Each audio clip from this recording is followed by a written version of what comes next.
For this video, I'll be sharing with you yung journey ko for this specific application. He asked me if I'm okay pag magpapa-test task siya, and it's actually paid, so it's okay. And I'll be showing you my outputs na yung pinaka final na talaga kasi I did like revisions and more on that later. The first task is pinagawa ako ng True Links page tsaka yung offer page or landing page for this sample beauty salon na gusto niyang maging client. So ito na yung output ko. This is the first part ng test number one. Test task number one. And this is the link in bio or the custom link tree page kung tawagin niya. And yeah, so pina-clone niya lang yung templates nila dun sa Go High Level and I customized it according dun sa brand na gusto niyang pagawa ng ganito. So, ang ginawan ko is yung 79 Beauty Company. So, nilagay ko yung logo dito. Iniba ko yung background.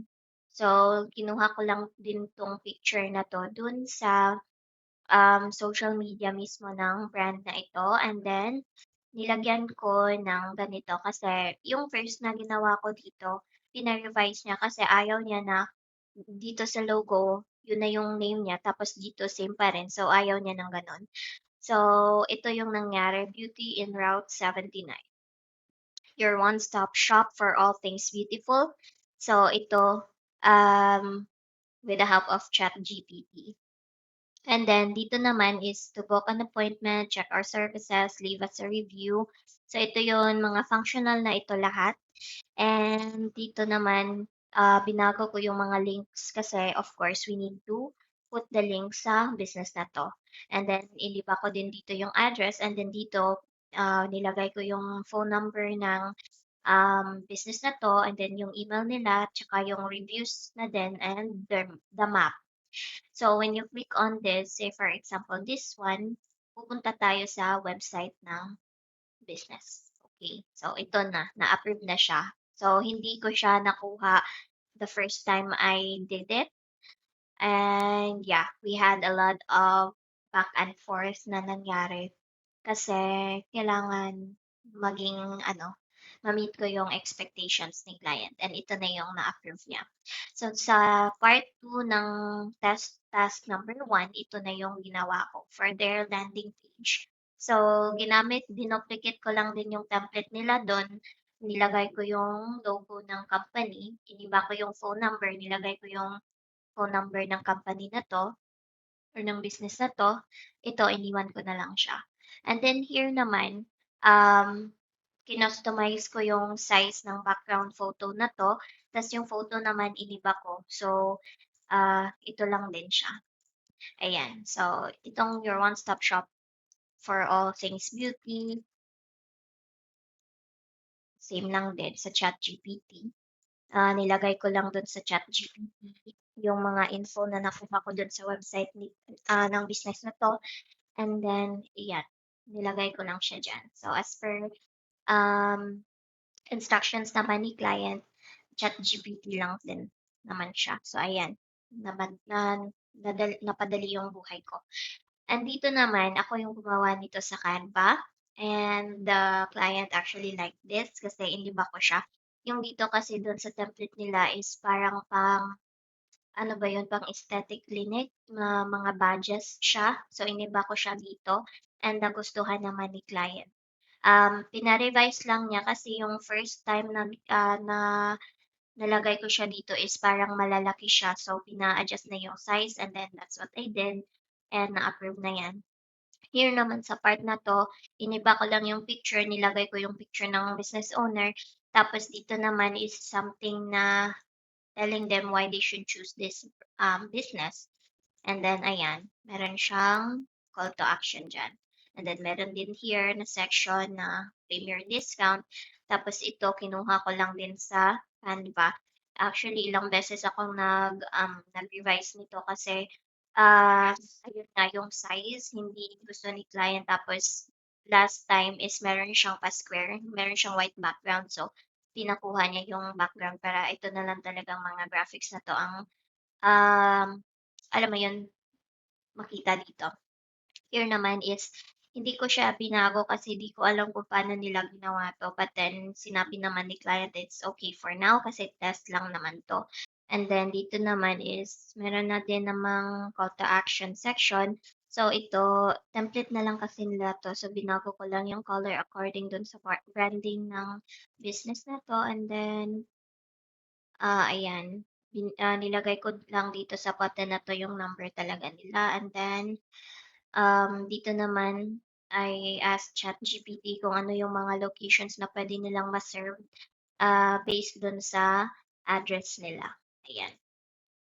And that's it for test task number 1. And ito na yung na-approve ni client. And then we proceeded to the test task number 2.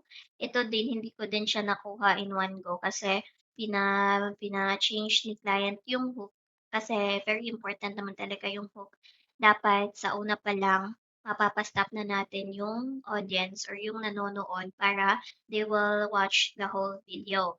And then, meron pang mga ibang pina-revise dito si clients, which is yung para mas ma-explain ko ng maayos yung mga features.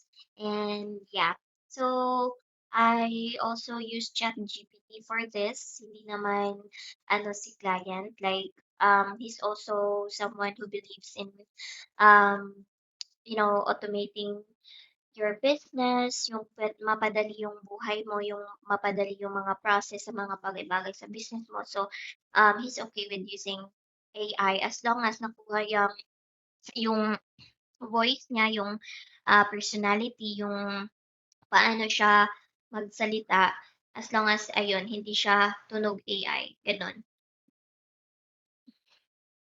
So, ito na yung um, na-approve na test task for YouTube script.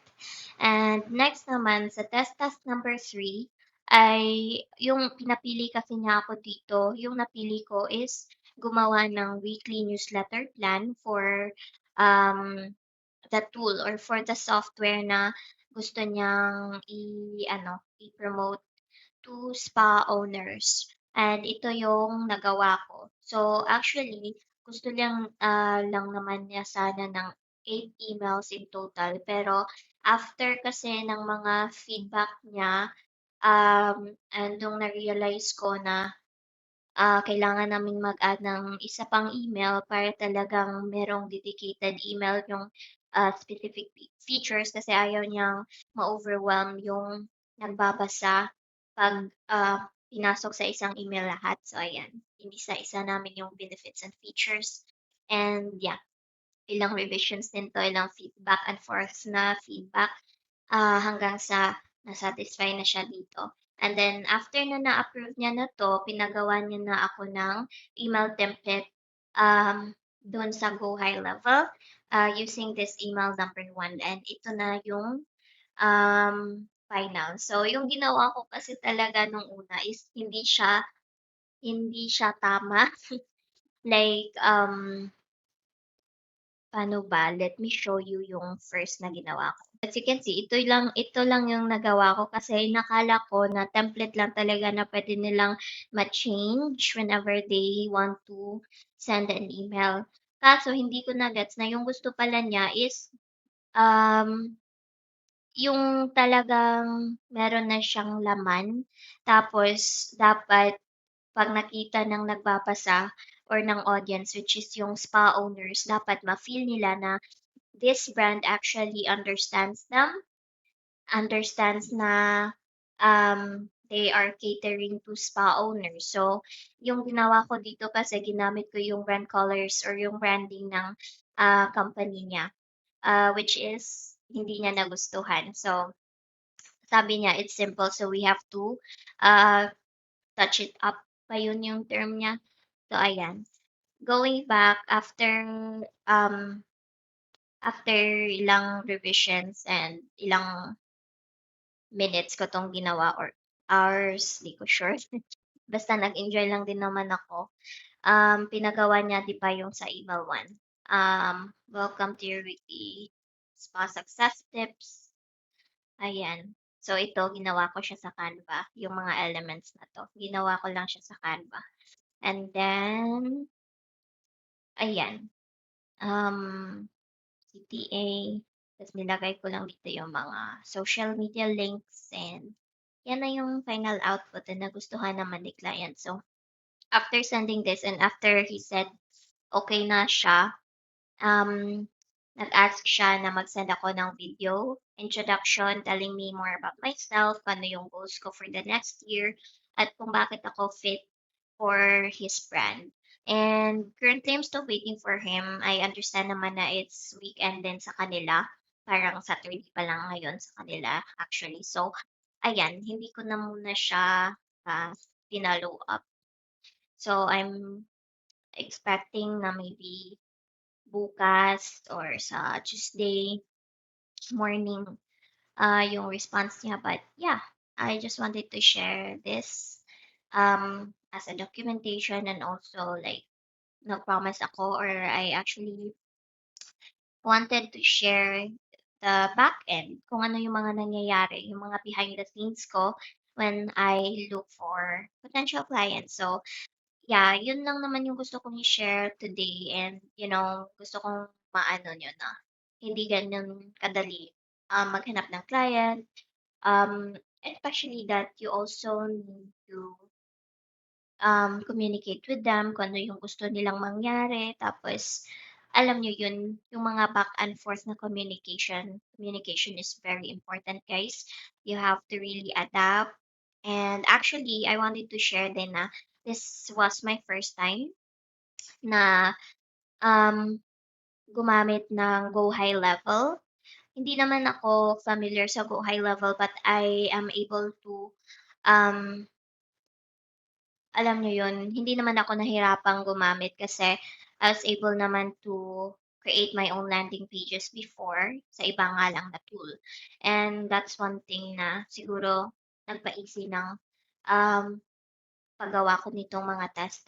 So ayun, I'm really hoping na ma-push through na yung partnership kasi I feel like this brand is really good. I believe that what they're actually trying to achieve is really good and very helpful for business owners. So that's why I'm really hoping na makuha ko tong client na to. And yeah, just wanted to share this. And if you have any other questions or any suggestions kung ano yung mga gusto nyong gawan ko ng video, kasi right now I'm really trying, parang bumabalik yung feeling ko na gusto kong mag-start ng YouTube channel. Actually, I already have, but I want to be more consistent in uploading videos. So I want to know your thoughts kung ano yung mga videos na gusto nyong gawan ko ng, or yeah, kung ano yung mga gusto niyong gawan ko ng videos. So I hope this video is actually helpful to you and let me know your thoughts in the comments. See you in the next video.